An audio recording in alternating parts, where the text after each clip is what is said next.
Tonight, I'm Bob Timmer. I provide sort of a stewardship of the snowshoe trails for the Central Oregon Nordic Club. And Kelly Kleeman is one of the board members of the Central Oregon Nordic Club, and she also leads outings of both snowshoe and hiking. Okay? So the Central Oregon Snowshoe Club is a organization here in Bend that organizes outings for ski touring, snowshoeing, and hiking. It maintains over 100 miles of cross country and snowshoe trails. So if you think of the snow parks of Swampy, Edison, Dutchman, Vista Butte, 10 Mile Newberry, Skyliners, I got them all, snowshoe trails at Meisner. So all those trails are maintained by the Central Oregon Nordic Club, a volunteer-based organization. Encourage membership. And they also maintain 5 warming shelters and stock the firewood each year. Organizing social events, advocating for the protection of backcountry recreation, and teaching Nordic skiing skills. You're going to get a lot of information, and there's sources of this information online. There's 2 websites. The Central Oregon Nordic Club has been updating over the last couple of years their website. It has more and more of this information. It was a group that was started with cross-country skiing. Snowshoeing has become far more popular in recent years. And as a result, the amount of snowshoe information on the website has increased. There's a second site on the right that is snowshoebendoregon.com. And it's a site I sort of created a few years ago to start accumulating snowshoe type information. And so both of those sites are available with information from this presentation. This presentation is available right now on the Snowshoe Bend, Oregon website. So you don't need to take notes. You can just go to the website, you can download the PDF, and you'll have all of the information. Once this session is recorded, and thanks to the Deschutes Library for setting up the Zoom presentation and making this available as a recording, we'll post it on both websites. I do have some cards we've created with the website addresses and a small map. You'll have to get out your magnifying glass of the snowshoe trails along Century Drive. So I'm going to pass those out, and you're welcome to take a couple if you have friends. And I'm also going to pass out some brochures on Leave No Trace for the winter recreation map from the Bend Tourism. What's that? Visit Bend, yes. So let me pass these around, and if you want to take a couple, you can. But that saves you from even having to worry about what the website address is. The 2 organizations.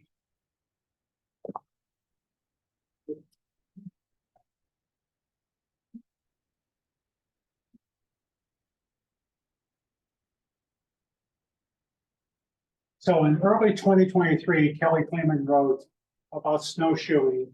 It's a slow sport. You just can't be in a hurry. You don't know, running on snowshoes is a challenge. It's fun for the whole family. It's easy on the pocketbook.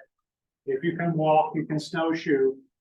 It's a low impact outdoor workout, and you're in the quiet. You're surrounded by the beauty of nature. And this is a view of the Three Sisters from the Peakview Snowshoe Trail just south of Sisters. It was one of the favorite areas, and you really feel like you're out in nature. So tonight, the objective tonight is to give you information to help you if you're a new snowshoer or the more experienced snowshoer. At first, I'll talk about a guided snowshoe trip that Kelly is going to run for non-members of the Central Oregon Nordic Club. Make that available. Now I'll talk briefly about the updates for 2024. We'll talk about what's involved in getting prepared. What kind of equipment choices might you have? What might you take? We'll then talk about how you pick a destination. And then what you'll expect at the snow park and on the trail. Okay? And then last will be a sort of a shoe-along of the various snow parks in Central Oregon and what you can find as far as snowshoe opportunities. So hopefully, if this is your first time thinking about snowshoeing, you'll learn where to go for some easiest snowshoes. If it's your more experienced, maybe we can help identify some new places for you to go out and explore. So Kelly Clayman is going to run a guided snowshoe trail, guided snowshoe trip on a local snowshoe trail for non-Nordic Club members. Nordic Club members know that she and other members run snowshoe trips almost weekly. Okay? So this would be something for non-members. The trip is scheduled for December 15th, weather and conditions permitting. You can sign up for the trip and get more information on the Nordic Club website. And you click on events and scroll down to the snowshoe seminar guided trip. Look like the screen on the bottom, okay? And click on that. Registration opens tomorrow, December 5th. So, yes, sir. I noticed on some of your events, there's a limit on the number of people who are oversubscribed. How does it work? Because, well, when you're snowshoe, there are two reasons. When you're leading snowshoe, you don't want too many people, so you have to keep back of them. Don't you have a front person and a back person? You can, but if it's a really long group, then and you have people with varying faces, it becomes a bit, you know. And secondly, even though you're not going into wilderness areas, you like to keep the group size down because it makes it better for the group itself, and then also for Okay, no, I just noticed it's very popular. yeah. Their programs are very popular. Yes. But getting into them is the challenge. Yes. Well, come get some snowshoe. So for the folks on Zoom, the question was, why is there a limit on the number of participants in some of the snowshoe trips? And it's to keep the group manageable, to encourage a good experience for everyone. So on to updates for 2024, two real updates to mention. First, if you've been out on the trails, we have a brand new snowshoe trail this year. It's a trail for the Vista Butte Snow Park. Leaves the snow park, which is right near the turnoff to Century Drive, going up to Cascade Lakes Highway. And it's a 1 mile trail that goes up to the summit of Vista Butte. So provides a real spectacular view. That's a brand new trail, just established this last year. I'll talk more about it. And then secondly, the Edison Snow Park, unfortunately, is closed for the season. The Lava Lake fire burned into the Edison Snow Park, and therefore it's too hazardous to occupy. So getting prepared. The first consideration is we have snowshoe trails. Why use snowshoe? If you go out there, you may find that boots and shoes may be adequate for support on a cold, well-packed snowshoe trail, where the snowshoes are designed to give you that extra surface area. And you may find that boots and shoes seem adequate. However, as the snow warms, it will start losing strength. As shown in the photo, individuals in boots and shoes will soon begin to post hole, dropping down to their knee or deeper into the snow. This can be hazardous both for the individual and hazardous for the people to try and follow and trip into those holes. So even on cold days, post holing is possible adjacent to the snowshoe trails. And individuals in boots and shoes will find it difficult to move off trail, to pass someone, or to let someone pass them. So snowshoes really are important for use in both your own protection of the trail, and thinking of others. When you think of snowshoes, the main purpose of the snowshoe is to add extra square inches of boot or support below your feet. And so snowshoes are, your choice of snowshoes are based on your weight, the snow conditions, the type of terrain, and how steep and uneven the terrain is, and how much you're willing to spend.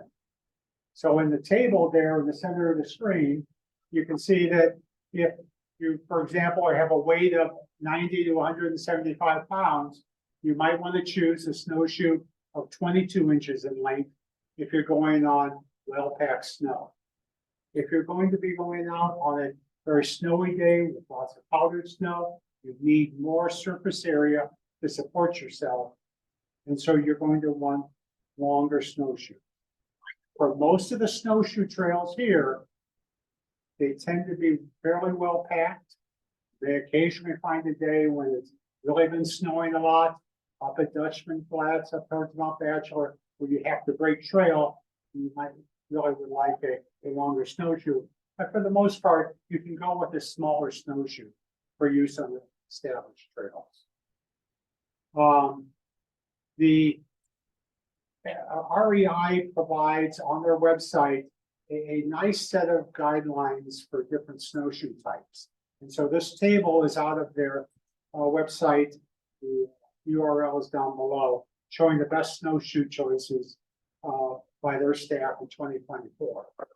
And they really range in price, as you can see, from their favorite, the highest quality pick, the MSR Ascent snowshoes at $389. Okay.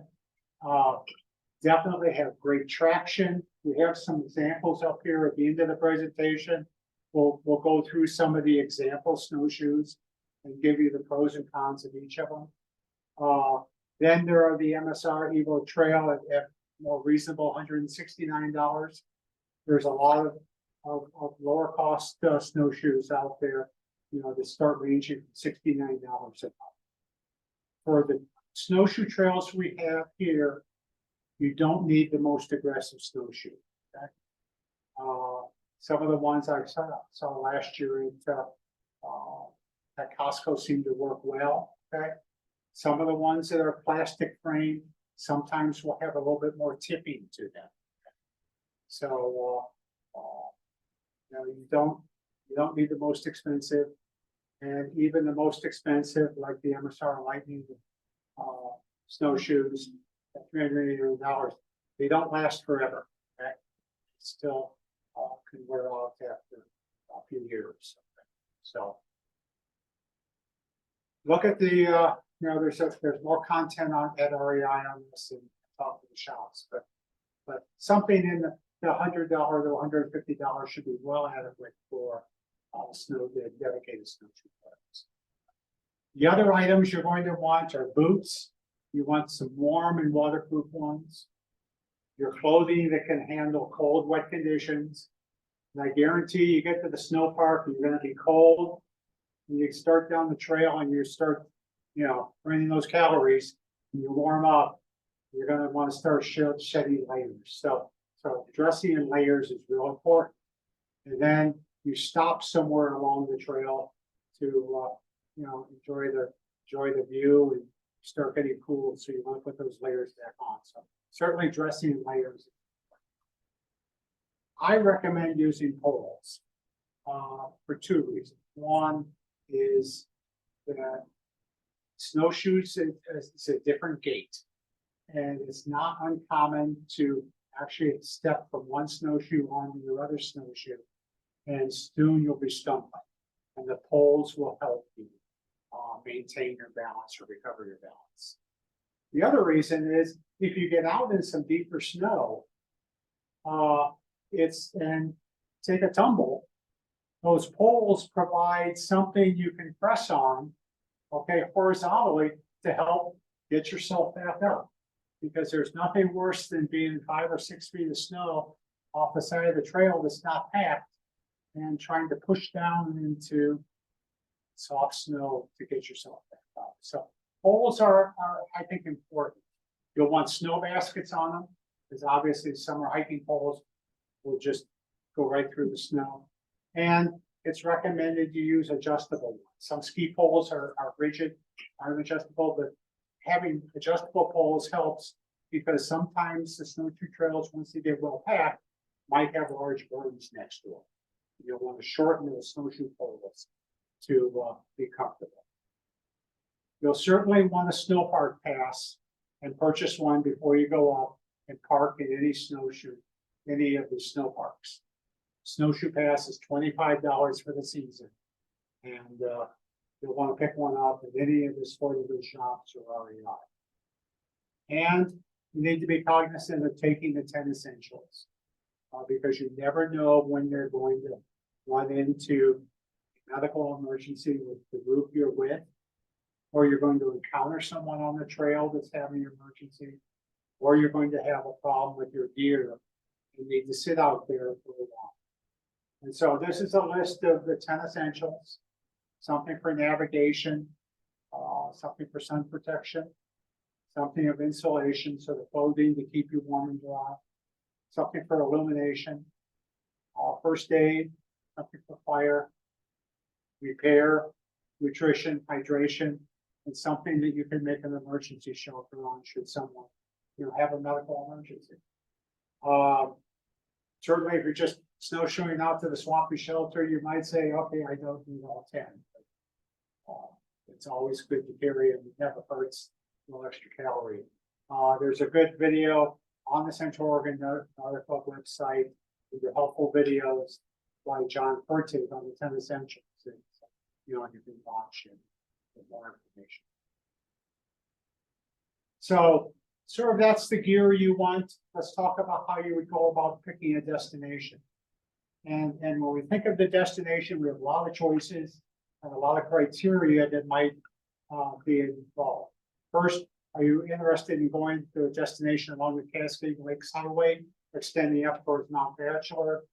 Or are you interested more in going out towards Newberry, over towards Sisters, or maybe east of Pineville and the Ochoco's? Are you looking for dedicated snowshoe trails or shared trails? Or are you looking at going off trail? Are you interested in snowshoeing with your dog? How difficult of a trail are you looking for? Do you want to go to a shelter? What's the weather going to be, and what are the snow conditions like? All of those items can be involved in picking some trail destinations. Here in Central Oregon, we have 3 types of trails really for snowshoeing.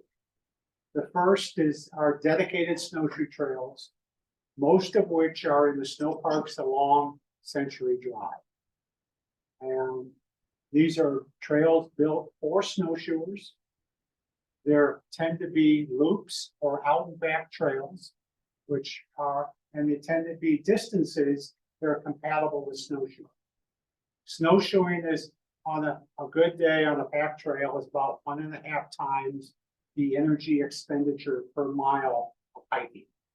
So if you hike 3 miles, then a 2-mile snowshoe is about equivalent to that energy. So a 5-mile snowshoe would be equivalent to about a 7.5 mile.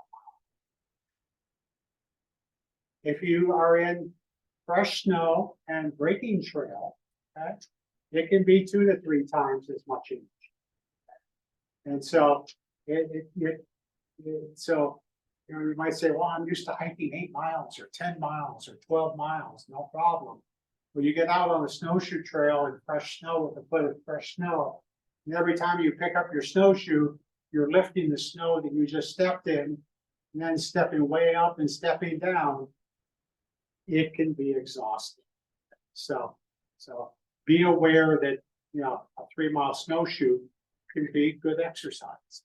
Don't be afraid of it, but just be aware of it when you're thinking of mileage. There's also, as I mentioned, the Nordic Club has over 75 miles of ungroomed Nordic ski trails. There are shared trails. And there's an unlimited miles of off-trail snow. The idea of dedicated snowshoe trails is really unique, and you are in the premier location for dedicated snowshoe trails. In the early 2000s, Jim Davis, who was a retired physician from Portland, a skier, recognized increasing conflicts on the shared Nordic trails, with snowshoers stepping on the ski trails and the visitors. He also snowshoed and noticed that folks started following his snowshoe tracks into the woods. After consulting with the Forest Service, Jim and his group of enthusiastic volunteers, some of which are in that lower photo, established the first trails dedicated to snowshoeing at the Meisner and Swampy Snow Parks in 2002. So we're just 22 years since the first snowshoe trails were established on the national forest anywhere. And so it's really impressive to be here. Jim became known as Dr. Snowshoe. And Jim and his volunteers would add another trail at Swampy or Edison or Dutchman Snow Parks each year or two through 2009. And more recently, new trails have been added at these snow parks. And then working with the Sisters Trail Alliance, the Peak View Snowshoe Trail was established at Three Creek Snow Park. So the idea of dedicated snowshoe trails is really almost unique to this area. It's now been picked up elsewhere. And it really reflects that growing interest in snowshoeing. And so starting this summer, as we finished Vista View, we had over 28 miles of dedicated snowshoe trails available, mainly along Century Drive. Okay? Unfortunately, the Lava Butte fire came along and closed this Edison Snow Park. And so we're down to 20 miles available this year. But we still have 20 miles to snowshoe. And three considerations, three things to note on here. First is the dog regulations. The winter dog restrictions, which extend from November 1st to May 1st, indicate that there are no dogs permitted at the snow parks north of Century Drive. So as you drive towards Mount Bachelor, all the snow parks on your right-hand side, that will be Meisner, Swampy, Vista Butte, and Dutchman, do not permit dogs in the winter, except for walking dogs. The snow parks on the left, which this year would be Winoga and Kopka, do permit dogs. Okay, Fortunately, Edison was our premier dog-friendly snow park, and unfortunately lost that. But be aware that the snow parks on the north side of the highway do not permit dogs. There are other snow parks, and I'll mention those where you can do snowshoeing with dogs, and there's several other opportunities, but not there. The trails are also marked in difficulty, from the green being the easiest to more difficult and most difficult. And you can see on the map, if you squint your eyes, that you can see that the blue diamonds and the green diamonds, or the green circles, on the trail difficulty. And so the table I'll talk to, and these maps all will show you how difficult the trails are. It's somewhat relative, it's to give you an idea of the ease. Okay, if you're first-time snowshoer, you want to look for those easy trails, get out there, get your snowshoeing feet under you, and so you'll be able to pick those. And then you can make a decision whether you want to go snowshoe to a shelter. There's several shelters available to snowshoe to, the Meisner and Nordine shelter, the Swampy shelter. There's a table, you can see a large version of it on the easel over there, that provides a list of all the snowshoe trails at each of the snow parks. Gives the distance and whether that distance is a round trip or one way, whether it's a dedicated snowshoe trail, what its level of difficulty is, and any particular comments. The summary map and the table are all available on the Central Oregon Nordic Club website. You can go to the resources page, scroll down to the image of the map, click on it, and you get a PDF file of both the map and the table. So there's lots of other content on that resources page. There are the Forest Service trail maps for each snow park. There's more trail descriptions. You can click on the third item on the list for the weather forecast and get a NOAA spot forecast for your snow park to give you an idea of what is the weather going to be? What do I need to prepare for? Will it be windy? Will it be calm? Do I expect snow, or do I unfortunately expect rain tomorrow? Okay, so on that page on the Central Oregon Nordic Club website, the weather forecast is very handy. well as lots of other information. And the Deschutes National Forest in past years has put out a monthly trail report with snow depth at each of the snow parks. As you probably read in the newspaper, the Deschutes National Forest is running into some budgetary problems that seem to be hitting at the recreation area first. And I don't know if they're going to put these out. You're not going to put them out? Oh, that's terribly unfortunate. Okay. No snow depths at the snow park. I'm afraid. One more step before heading out, and that is to ensure you've got a map of where you're going to snowshoe. And the Forest Service has generated a map for each of the snow parks. And there's one on each of the snow parks is listed on the Central Oregon Nordic Club website. And you can download the maps there. But I recommend that one use the Avenza app. It's a free application that's available for both iPhones and Android. It's a mapping application you can download from the store on either system. Once you download it, you can go to the store on the Avenza app. You can put in a search for your snow park map. It will bring up a map, a georeferenced map of the snow park. It's all free, okay? And then when you go out to the snow park and start the Avenza app, it will keep track of where you are. So if it's a snowy day, it can be really handy to know where am I on the trails. Or if you're out there on the day after the wind is blown and the trail is completely, there's no tracks out there, and you're trying to figure out where the trail goes, you can bring up the app and sort of see, is the trail going pretty straight or does it take a left here? Okay? So it's a really handy application. The fact that you could bring up the snow park maps for all the snow parks in Central Oregon, okay, means that you can always know where you are. It does not require a cell service. It uses satellite for navigation. Okay? So it's a real handy thing. So Avenza, the Avenza app, okay? And there's some helpful videos on the Nordic Club website about using the Avenza app. Fairly simple, but it's always good to go through the videos. We still await the Forest Service releasing new maps for Swampy and Vista Butte.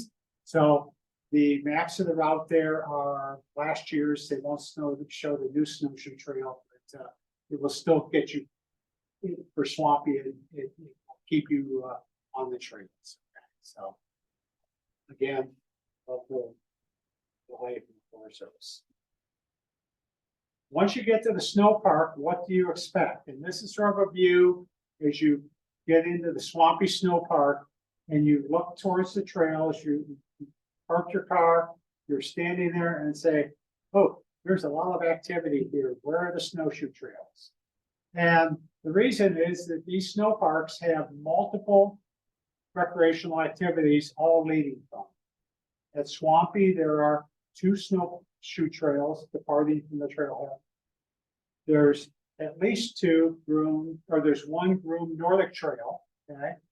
And then there's 2 ungroomed Nordic trails all departing. And so how do you find the snowshoe trail? And the key is look at the trees and look for the blue diamond above a destination sign, okay, with the snowshoer symbol. It will help you identify which trail is the dedicated snowshoe trail. And so we have those blue diamonds at all the snow parks where the dedicated snowshoe trails depart. So if you're at Meisner, look for the blue diamonds, okay? Because Meisner especially has a lot of trails departing from the trail. Swampy the same. Vista Butte, so you'll see the blue diamond and the destination trailhead sign trail, giving you the distances, one-way distances, or if it's a loop, the round trip distances.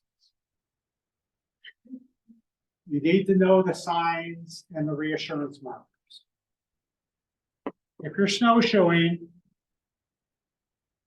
little snowshoe decal is your friend, okay?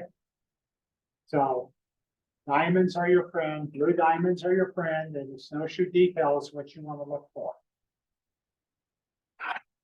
If you're on a Nordic ski trail, you will see a diamond in the middle of the sign. So shared ski trails like the Newberry will not have, if it's a shared Nordic trail, you'll only see the Nordic symbol. If it's a dedicated snowshoe trail, you will see the either a bracketed sign or a on the tree diamond with the Shure symbol. The Shure decals are 3M reflective. So if you go out there at night with a headlamp, these will pop like nothing you've seen before. Okay? So it's actually easier to spot them at night than it is during the day. We try and maintain snowshoe diamonds on the trees at distances of about 50 to 75 feet. Sometimes trees fall over and we lose a sign, and so you may have to search a little bit more. So the goal is to try and have, if you're standing under a tree with a diamond on it, the goal is to have a diamond visible ahead, a diamond visible behind. Sometimes you have to look a little bit, okay? It's going to try and not make it too easy. But, if you see an orange sign, be careful because you're going to be run over by a snowmobile at any minute, okay? So stay off orange trails, okay? Because they, I think they like to target snowshoers. The snowshoe trails have junctions, as shown in the map on the left. There's a junction where the Porcupine Snowshoe Trail and the Tie Trail come together. The junctions on the map on these Forest Service trail maps, and that's one reason I like using Avenza, is the junctions are all lettered on the map. You can see the one with the arrow is an F, junction F. The snowshoe trails use letters at their junction, ski trails use numbers. Okay? And at the junction, you'll find that corresponding letter on a tree somewhere, okay, along with the junction signs. We are in the process of switching junction signs from the brown fiberglass signs to blue color. So you will find both types of signs on some of the trails. We aren't replacing them. We're only replacing the signs with color core, where we've either built a new trail, which we've done recently, or where the old sign has worn out. So you can either have a brown sign like in the top diagram in the middle, or a blue and white sign color. So be aware of that. You've got to know your signs. Keep looking for the snowshoer. When you come to that junction that says half go across, you're gonna end up getting onto one of the through trails there to get over to the other snowshoe trail. So the question is, if you're coming across the Tie Trail and you get to junction F, you keep going straight, you'll one be going off the dedicated snowshoe trail, and you would eventually get to the ski trail, yes. So do you cross it and get over to that blue one, or you turn around and go back? I'd recommend you turn around and go back and either go left or right, okay? And stay on the snowshoe trails. But if you want to go out and snowshoe cross country, well, that's your choice, okay? I recommend the first time you do it, I would do it inside the loop, okay? And enjoy it. I mean, go out here and enjoy the open country. But doing it inside the loop means you don't all of a sudden wind up way far away, because there's a lot of country between some of these areas and winding up at Tumalo Falls, for example. Okay, and it can be then a long climb back up there. The snowshoe trails are designed as winter trails. We clear them in the preseason, but we leave logs of less than 12 inches in diameter across the trails. And it's to prevent the trails from becoming summer trails. And because snowshoeing tends to like to go up a hill and downhill rather than side hill, the snowshoe trails are not designed with any type of erosion control, okay? Because we leave the logs across them, because we don't use them in the summer and create a trail, okay? So they're designed as winter trails, which means there are low snow hazards, okay? We're fortunate this year to have good snow cover, okay? So not an issue, but be aware that you will find, if we get to a low snow condition, some logs that may, show up in the snow. That's because of them being winter trails. So let me start our snow log and go through some of the snow parks. We're going to focus first on the snow parks along the Cascade Lakes Highway. And we're going to start the first snow park of Meisner, which should be the first one you'll encounter going up the highway. And Meisner Snow Park is very busy, and the map is very busy. And so it can be sort of hard to see where are the snowshoe trails in that collection of Road Nordic Trails. That's the premier volunteer-based Nordic Trail ski area. And so we have a simplified map that's at the kiosk and along the trail that shows the two major snowshoe trails out of Meisner. And this is a good place for a beginner to, if it's your first snowshoe, it's a good place to go, although it can be sometimes hard parking on the weekends, okay? It can be a good place to go because there are two trail systems. The trail system on the right, heading up onto the upper right, is the Meisner Shelter Trails. And it offers a short and easy loop, a short loop that is 1.75 miles long, a Meisner Shelter out and back that's 2.5 miles long. And that would be still in the category of easy. And then a intermediate or more difficult trail option, 3 miles, that makes it a sort of a lollipop loop, with it taking off on the trail on the right. And so that's good options for both beginning and intermediate snowshoeing.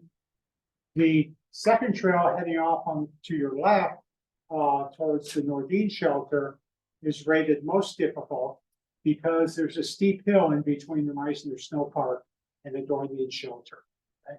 So we did a reroute on it a couple years ago. We made it a little bit less steep, we found a little bit better track.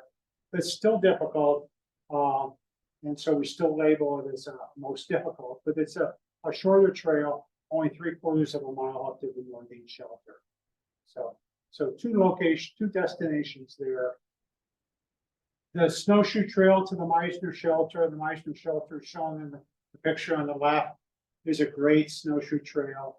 Here's an image of a snowshoer in the winter, going through the trees, and it's just, it can be gorgeous, it can be quiet, it can be, most enjoyable. And the snowshoe trails, if you're on a dedicated snowshoe trail, this is one advantage of them. It's a narrower trail through the woods. And so you can feel, be up close and personal to the trees next to you. Okay? And enough of them are overhanging, so if the wind blows a little bit, you might get dusted a bit as the trees shed some snow.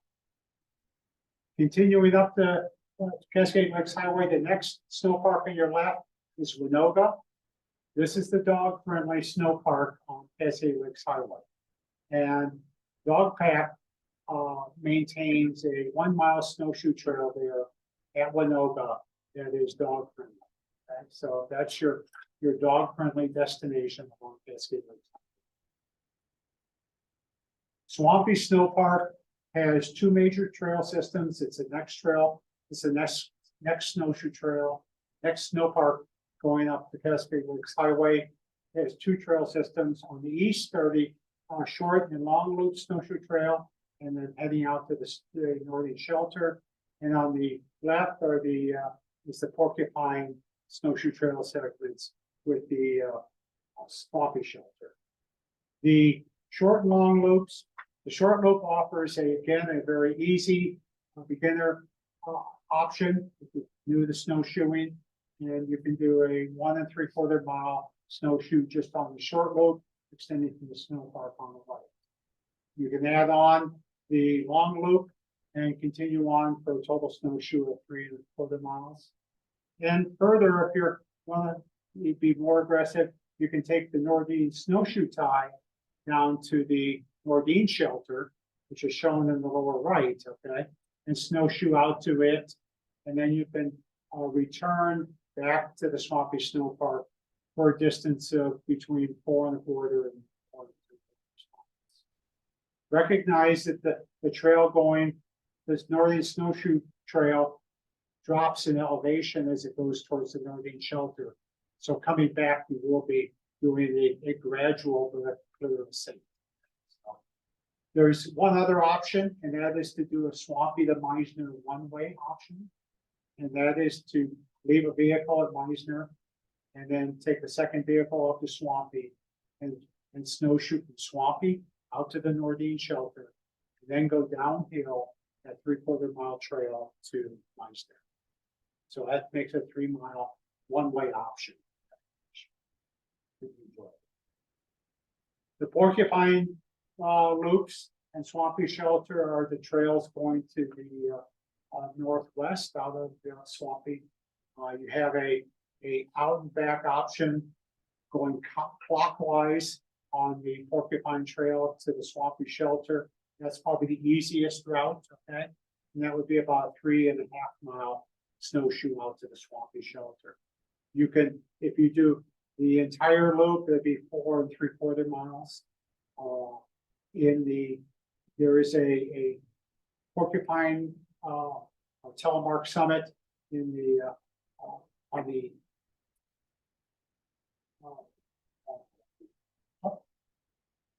oh, that's the wrong one. There's a telemark butte. It's a fairly steep butte, and we put a bypass trail around that last year to avoid it. So anywhere you go, it's primarily intermediate, but there is a steep portion that does have a bypass. But again, a great destination. The higher up Cascade Lakes Highway we go, the better the snow. Okay? The deeper the snow. The next destination we'll talk about is the Vista Butte Snow Park, and that's right at the turnoff to Sun River. And that's where we have the newest trail, the Vista Butte Snowshoe Trail, established this year. A 1-mile trail to the summit, so 2 miles round trip. It has 700 feet of elevation gain, okay, which is a good climb, okay, and therefore we rated it the most difficult. Okay? It offers, just great views on a sunny day, a clear day, Mount Bachelor, the Cascades, and then you can turn around and look eastward at the Tumble Falls area, Tumble Creek drainage, Bend, and Newberry. So it's a great destination on a sunny day when it isn't very windy. Don't recommend being up there on a windy day. You'll regret it. On a day like today, it'd be a gorgeous day. So the Vista View Snow Park is really just a pull-off along Century Drive. It can get crowded. There isn't a lot of parking. So another option is to go left at the Sun River turnoff on Road 45 and go down to the Kopka Snow Park, which is best known for snowmobilers. But there is a kiosk at the north side of that and a 5/8 mile trail that will take you from the snow park under the Cascade Lakes Highway, the shared tunnel with the snowmobiles, and over to the Vista Butte trailhead.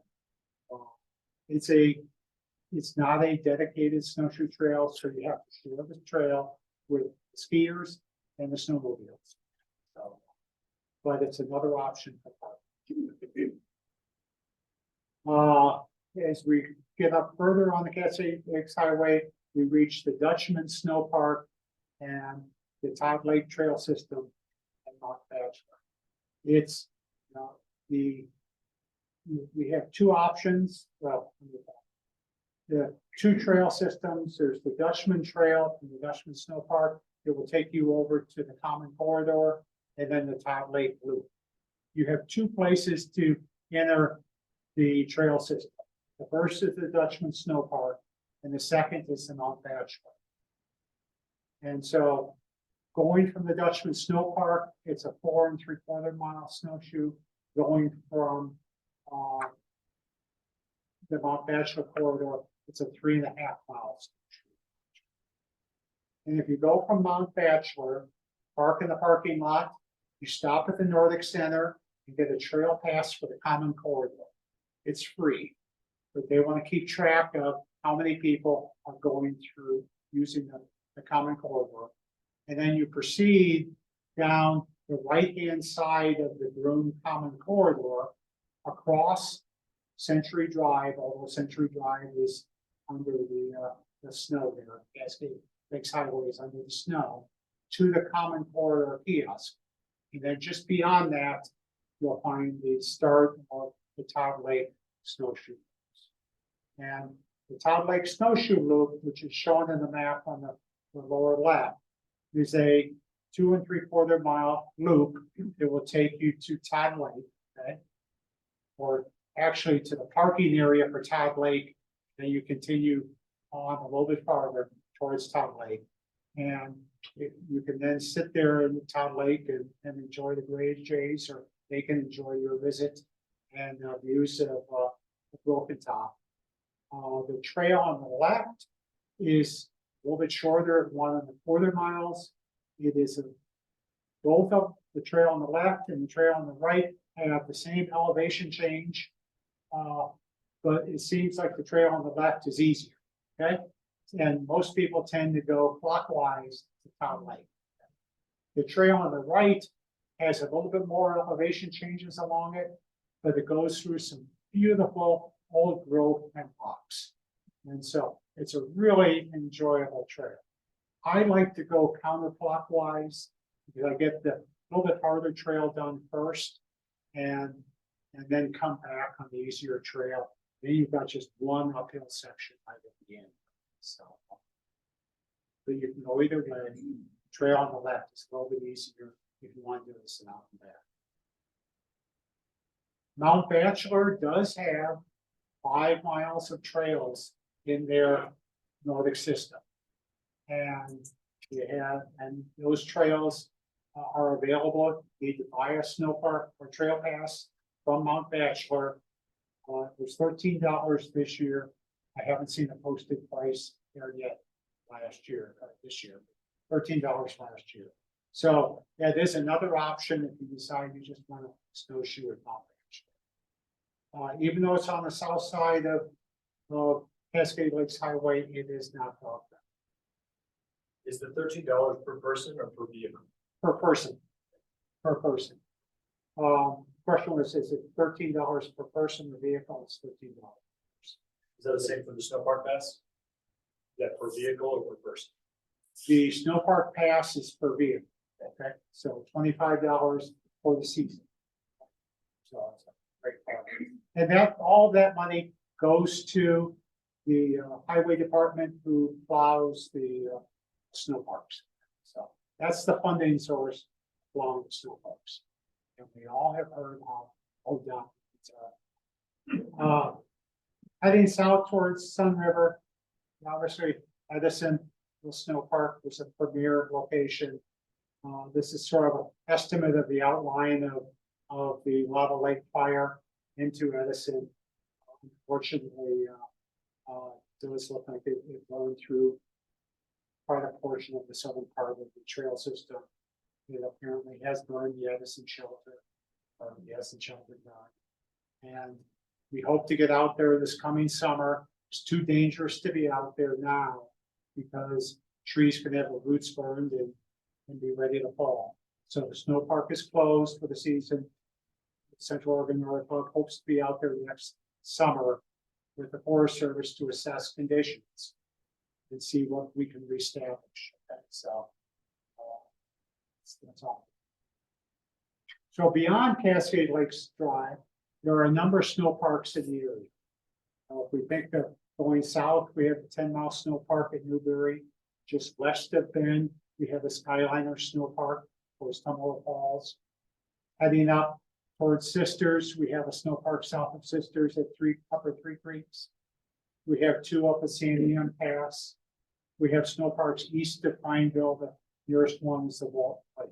So let me talk about snowshoeing at those snow parks, because that's additional destinations. All of those snow parks are dog friendly.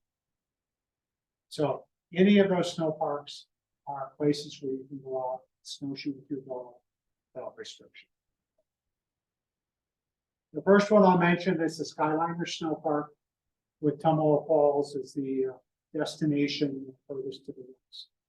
And there are some short loops right at the Skyliners Snow Park. This is out Skyliners Road, and then the road is to Tumalo Falls. You normally take this gated just past the snow park. And so there's a east loop and the west loop, and then there's the Tumalo Creek Nordic Loop, or Nordic Trail, which heads out to Tumalo Falls. And the image of Tumalo Falls in the winter can be pretty spectacular to see it. It's 6 miles round trip to Tumalo Falls.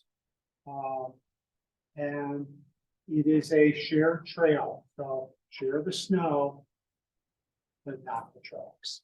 Okay, so try and maintain separate tracks between snowshoeing and skiing. Heading up towards Sisters, and 11 miles south of Sisters, is the Upper Three Creeks Snow Park. This is the one other destination that has a dedicated snowshoe trail. And so if you drive 11 miles south from Sisters on Road 16, which would be the road that would take you to Three Creek Lake in the summer, or to Tamacartha Ram Trailhead, you'll find the road is blocked, is gated just past the Three Creek Snow Park. So you turn into the Three Creek Snow Park, cross back across the road to the start of the winter trail, the Nordic and Snowshoe Trail area, and there's a 1 3/4 mile trail, dedicated snowshoe trail, that will take you to the Jeff View shelter. It is dog friendly. It is a dedicated trail. It starts with a bit of a climb up the first hill. So after you leave the snow park, you go on a shared trail with the ski trail for about 1/4 mile. And the trail will take off to the right. It will go up a moderate hill. But once you get on top of that hill, you will have just breathtaking views of the Cascades. It's probably some of the prettiest trail with views of the Cascades that's out here. This is the Jeff View shelter. The Sister Trail owns, maintains, with gorgeous views of Mount Jefferson, Three Finger Jack, Three Sisters. It's a wonderful trail. The views are outstanding because unfortunately it's going through the Pole Creek fire area in 2014. So there are any pine needles on what trees are remaining standing. Unfortunately, because it's in the Pole Creek fire area, it is more snow challenged. So the snow retention and accumulation there is more challenged. So snow depth can be an issue at times. Which brings me to the Snowtail network. The Department of Agriculture maintains a series of snow measuring stations across the western U.S. And these are remote stations that remotely measure the snow, the water content, the temperature, and so forth, and report it daily back to network somewhere. And all the little triangles, all the little yellow dots on here, where they have the Snowtail stations. The image in the upper right is an image of the Three Creek Snowtail station. Please don't go stepping around, snowshoeing around in the Snowtail if you find it, because there is a antifreeze rubber bladder or balloon filled with antifreeze below the snow that measures the weight of the snow, okay? And if you go stand on it and jump up and down, okay, you're going to suggest that there is this huge snowfall. You'll just totally corrupt the data. And heaven forbid you puncture the bladder and, you know, get your picture on the pen or something. But there are 3 snow tails that are really important for some of our snow parks. And the Three Creek Snow tail is one you can access the data online and get an idea what the current snow conditions are. And so this is the graph from the Three Creek Snow tail from Saturday or Sunday, December 1st. And the blue line is the maximum recorded snow depth. So dates on the bottom scale, snow depth in inches on the upper scale. The blue line is the maximum recorded at that snow tail over the last 20 years. The green line is the median or average, and the red line is the minimum. We've seen the minimum in the last few years, okay, unfortunately. But this year, the black line is where it currently is. So right now, there's about 16 inches of snow at the Three Creek Snow tail. That's a little bit marginal still. One thing to note on here is maximum snow isn't until January, February timeframe. So we have an opportunity to build snow, okay? So that's all things snow. But it's helpful to look at this because the snow tail is at a higher elevation than the snow park. So if there's 16 inches at the snow tail, there'll be less at the snow park. So before you drive all the way out there, take a look at the snow tail. Let's get an idea. What am I going to? Although you may wind up walking on with your boots the first part. Continuing further up from Sisters up to San Am Pass, a couple of snow parks up there. Just want to mention the Ray Benson Snow Park in Hoodoo and across the way the San Am Snow Park. Again, these are shared trails with Nordic skiers. It's a great opportunity for some higher country snowshoeing, okay? And so there's some great opportunities there. The North Loop Nordic Trail, it takes off to the north of the snow park, is about a 4-mile loop. It has a shelter, the North Blowout shelter. So that's an opportunity. The Hog Rock Snow Tail is at San Am Pass, so it gives you an opportunity there. The Walton Snow Park is out east of Pineville, and it again has some opportunities for snowshoeing, okay? And the Ochoco Meadow Snow Tail will tell you what the snow conditions are there. There's a nice 4-mile out and back from A to B to H to G and return opportunity there. We've done a number of times on previous trips. So it's another place to go out and explore east of town. Heading south at Newberry, the 10-mile snow park gives an opportunity for a 3-mile snowshoe up to Paulina Lake. It's 800 feet of elevation. It's a relatively constant climb. Still, we consider it sort of a intermediate or snowshoe, but it's a shared trail again with skiers. But it's great to go past Tumble Falls, Paulina Falls in the winter and see Paulina Falls and the ice sculpture there and get all the way up to Paulina Lake. So if you can go back and forth on the Ponderosa Rim Trail, which is what most snowshoers do, 6 miles. If you then also want to make it a loop, go on the Paulina View Trail, which is the one to the south, back to the snow park, maybe a 6.5 snowshoe. One last place that's not a snowshoe destination or a snow park is Lapine State Park.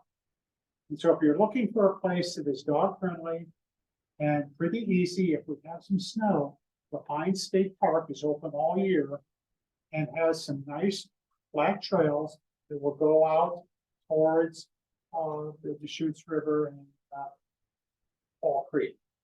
So, there's a nice loop that, it's there, the Fall River Loop, that, it's about a 5-mile loop. So it's another destination if you're looking for something outside, basically inside.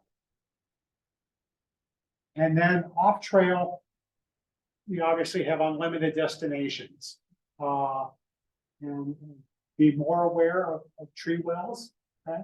Just like with downhill skiing. And especially this is a tree well on the left from up on Vista Butte, how it's carved out so nicely from the strong winds. Okay? Avoid those. The other thing, if you're snowshoeing off trail, is these little saplings tend to result in cavities. So if you see little saplings sticking up, I recommend not snowshoeing, putting your snowshoe right on the top of them.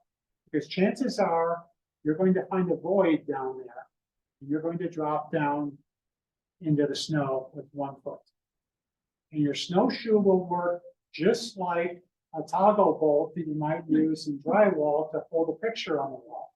Because all of a sudden, your snowshoe will tilt forward, your foot will go down, and then your snowshoe will be flat.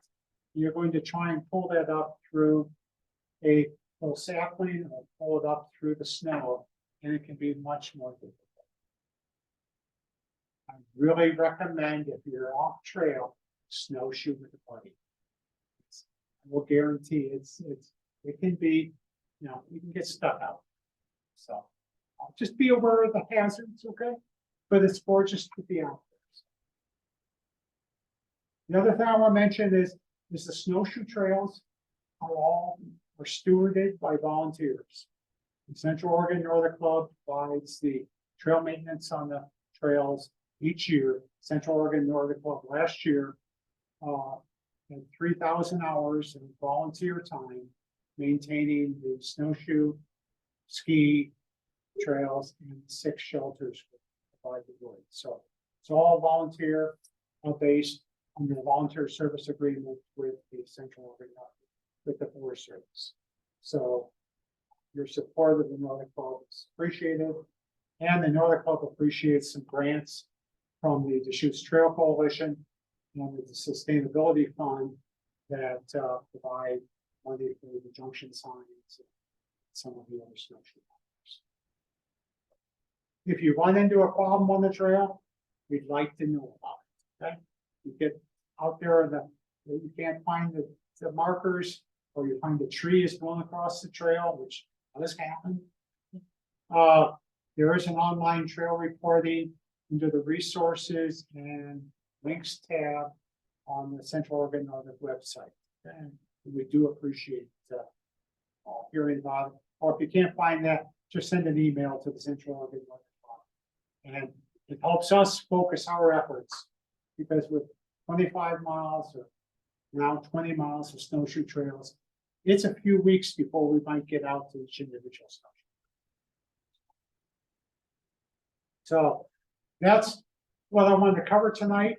I wanted to remind you of the guided snowshoe trip.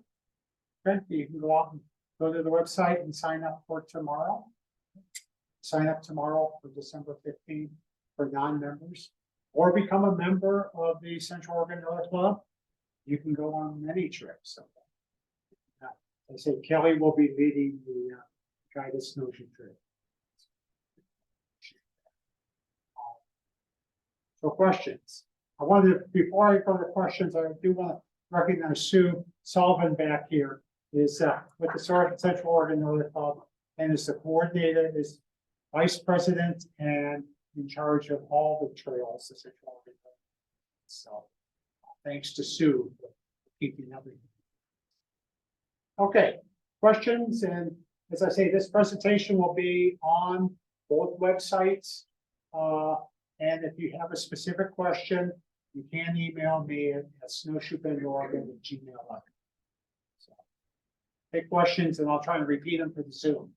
Question about having dogs on the trail. I have a couple dogs, and I'd love to take them out there. They enjoy it, but I have a hard time like keeping them on a leash. I think, well, snowshoeing. I don't know, how does that work? Do people leash their dogs while they go on these trails? Is it? kind of a, In general, they don't leash. okay, that's kind of what I would It- expect, yeah, But it's based on the dogs, of course. behavior and towards other dogs and other snowshoers, okay? They Yeah, have to use your judgment. But there's no leash requirement for dogs on the trails. Becca, Yeah, we have several questions from our Zoom folks. Okay. The first question, how often do you recommend replacing snowshoes? how often to recommend replacing snowshoes? I only recommend replacing the snowshoes if they've broken or if the straps are no longer holding your shoe in. I do recommend if you have MSR snowshoes, that you periodically, or any snowshoe, that you periodically turn them over and look at the rivets and the crossbar. Because I've had a crossbar on a snowshoe break in the middle of a trail. And that's rather unpleasant to try and hop out on one snowshoe, okay? I've also found that the MSRs, I've had to replace the rivets on the brackets that hold the binding multiple times. So it's important to inspect your snowshoes, but I would only replace them once if they wear out. And Todd Lake Trailhead, is that considered easy or moderate? Todd Lake Trailhead would be considered moderate. Are snowshoe routes truly one way, like mountain bike trails, or are they more forgiving? Snowshoe trails are generally the width of one snowshoe. So if you encounter another snowshoer, then you have a game of chicken. And the courteous ones will step off the snowshoe trail and let the other ones through. This is another reason that wearing snowshoes is important. Because if you're out there in just boots and the snow is maybe 5 or 6 feet deep, the snowshoe trail may be hard and packed. But I guarantee that area next to it is not. So if someone's coming along in snowshoes and appears to be the more aggressive one, and you try and step off in boots, you may be up to your knees. And so another reason to wear snowshoes, there are no passing zones. So I will say also that fat tire bikes, no, yes, fat tire bikes are permitted on snowshoe trails. And so you may encounter fat tire bikes on a snowshoe trail. While the snowshoer has the right of way, it is much harder for a person on a fat tire bike to get off the snowshoe trail. Chances are they're in just boots anyway. And so the be courteous is to step off the trail. But just to mention that there's no prohibition for fat tire bikes to not be on snowshoe trails. They tend to have their own snow trail system out of Winoga. Okay, but you may occasionally see them. Other questions in here? Any more in here? Yes. The snowshoes themselves, do you recommend any in particular? I mean, I know you have the picture earlier, but anything specific to look for? I think I'll make a comment on some of the snowshoes. There are 3 basic styles.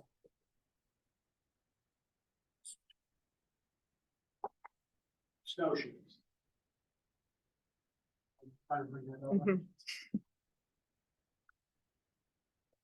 This is the MSR snowshoe, the more expensive one, $389, okay?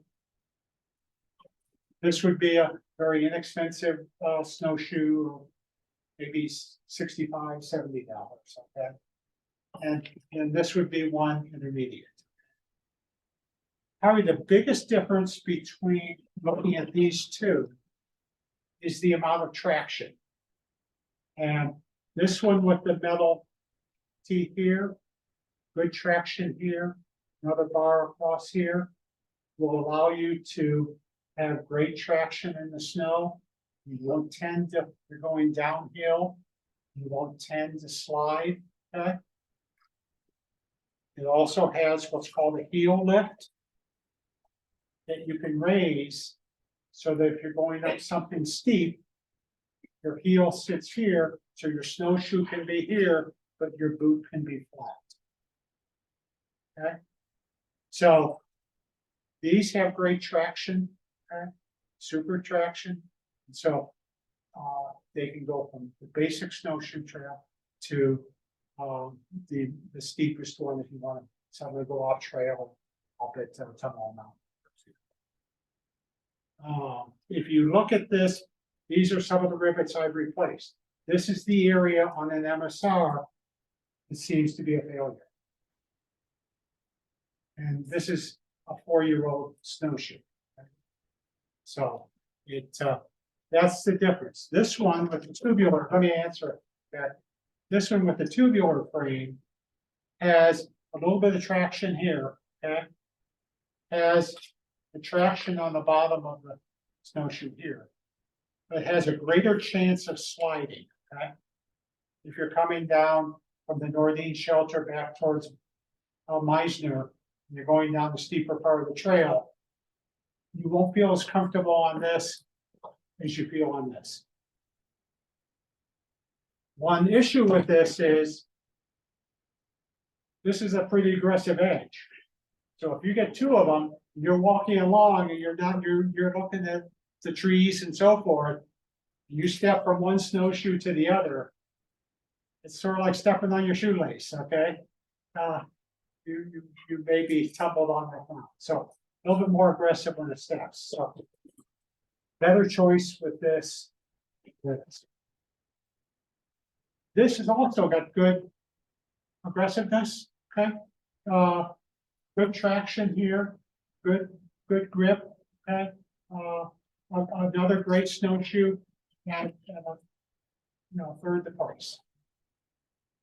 And for the dedicated snowshoe trails, for most people, this is what you need, something of that range.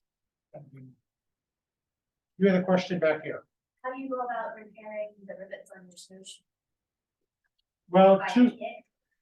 no, there's no kit. And it used to be that MSR would warranty the snowshoes for life. My first pair of MSR I was able to return, and now they're just warranted for a year. But there's a what's the snowshoe the repair shop? Gear Fix. Okay, they will. You can take it to Gear Fix, or if you have a pop rivet gun, you can use a pop rivet gun. You could buy it Harbor Freight. Okay, and put pop rivets in there. I recommend using steel pop rivets, not aluminum. The aluminum won't last. Okay, they'll be on your body. This bar going across here is a bar that broke on my original pair of snowshoes, which was this pair. And so inspect your gear during the season. It's important. So main choices. This is just a shorter version of this. Okay. Shorter version. The MSRs also have what's called a tail. And this is something you can keep in your backpack, and it will connect to the back of your snowshoe, okay? And if you get out there and you find you're in deep snow, you can pop the tails on and have better buoyancy, okay? So it's one advantage of the MSRs is the ability to have a tail. So you can function both as a shorter and longer snowshoe. Kelly, did you have any thoughts on the equipment? Yeah, so the blue ones are my snowshoes. And I love those snowshoes. They don't have the heel lift bar, but I've done some pretty steep terrain with those. I've been to top 50 today. I've been up Tunnel Mountain in those, some pretty steep terrain, and I've never actually lost the heel bar. So And if the snow's variable, you can spray the bottom with silicone. The snow won't stick to the bottom. Yeah, right. Yeah, that's good, good. Can you say which one that is exactly, the name or brand? This is the Evo, Okay. MSR. this is the MSR Evo, this is the Ascent. Okay, and, this is the Lightning, okay, the MSR Lightning. You said the blue one is almost like. It's Evo, yes, MSR Evo. And this is the Evo Explorer, I think this is your husband's Yeah. snowshoe, okay? Yeah, this is Yukon Charlie or something, okay? It was my first set of snowshoes and I enjoyed it for a few years until one of the bars broke and then he sent me a new pair of it. In the meantime, I picked up the other ones. Ideas, yes, Sue? Just one other point, there are a bunch of other snowshoes out there, there's Yes. a bunch of other things out there. Some of them have the binding, doesn't have an actual hinge point on them. So that when you pick up your foot, the whole snowshoe comes up, which doesn't sound like it should be a problem, except that it tends to kick snow up. when it does. And so you find it, the whole backside gets wet. And so ones like the MSR style that actually have like a bar or a hinge or something, so that when you pick up your foot, the whole snowshoe doesn't just kind of snap up, is a better design. So. Not that the other ones don't work, it's just that you will find that you replace them sooner because you are tired of getting back. Right, so a comment for the Zoom people, that Sue made is the ones that have a bar and this tilts is certainly an advantage. I tried a pair of the waffle snowshoes, they're sort of a plastic, it looks like a waffle, there's a waffle pattern in the snow. And the snowshoe binding was fixed to the waffle pattern. And I found it terribly uncomfortable going up and down. Because all of a sudden, I was trying to walk with my boot facing out, it was very uncomfortable, so. Having something that's hinged, I think is important. Yes, sir. Heel lift, you have to pick your snowshoe off to lift it up. Usually you Down, can, pull it up. you can reach down and pull it up, okay? And then it will be there and then you can put it in. Some snowshoes that were being sold at Costco, some yellow ones, one of the fellows on the trail. 2 weeks ago had some of those. They were a plastic frame, okay? And reasonably priced, but the one thing he noticed was he felt like it would twist it, it would bend a little bit, okay? But last year they had some that were metal framed and I think they looked pretty good. The ones this year were plastic, looked like they would flex a little bit. So he used it all day, but that was just a comment. Any other questions? Yes, sir. Oh, I was just about like repair kits. Was there anything specific you would recommend to bring on the trail with you if something happens to it? But I would have a couple of the little plastic straps you went in. Zip tie, okay? I get some 12-inch zip ties because what can happen is something here in your connecting the boot and a small roll of duct tape. Okay, and that will fix anything else, okay? And worst case is you duct tape your shoe to the snowshoe, okay? You get back to the car and hopefully you have a knife to cut it off, okay? But yeah, duct tape is, you can just take off some and roll it up on, have some, it's a great, great saver. Yes, Do you have a comment on your actual boot?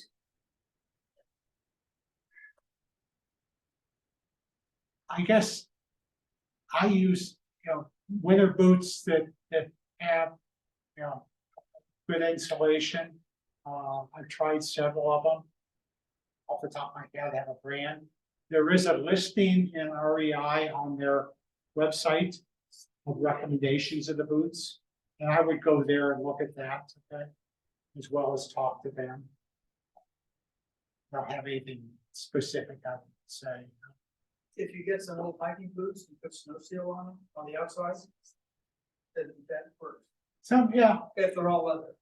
if they're all leather, I mean, you'll want, I mean, that's the worst place is to get cold feet, right?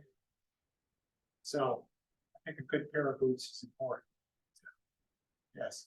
Question from Zoom? Yeah, is it safe for a beginner to go out on a easy trail alone if it hasn't already been cut in by somebody else? Or do you run into that? I guess it depends on the individual. You know, one, if you're out hiking alone or you're snowshoeing alone, there's always a greater issue of encountering something that, you know, you trip or you have a encounter a hazard and therefore you don't have someone to help you. You know, I don't know that I can say more than that. The snowshoe trails, we tend to have them fairly well marked, but there will be times after a good snow and wind that you're breaking the trail. So. Any other questions? Thank you. Anything else from Zoom? Last one here, any tips for the Avenza Maps app? Somebody said they downloaded it and they're having trouble, so is there a resource that you know? There is a video on the Central Oregon Nordic Club website for using Avenza. Okay, under resources and videos. And so, that will be helpful, to go through that and it will talk about how you search and find your snow park map and how you use it. So recommend going to the. One more question. Sure. How often do you host the non-member tours? Is it just this one time? Yeah, just this one time. Yeah. Yep. If I get a lot of people on the wait list, I might consider doing the second one, but. Right. Yeah, so if you see that it's taken, and you can go on the wait list, go on the wait list and, you know, it's not unusual for some people not to show up and cancel 2 days ahead and the wait list gets used.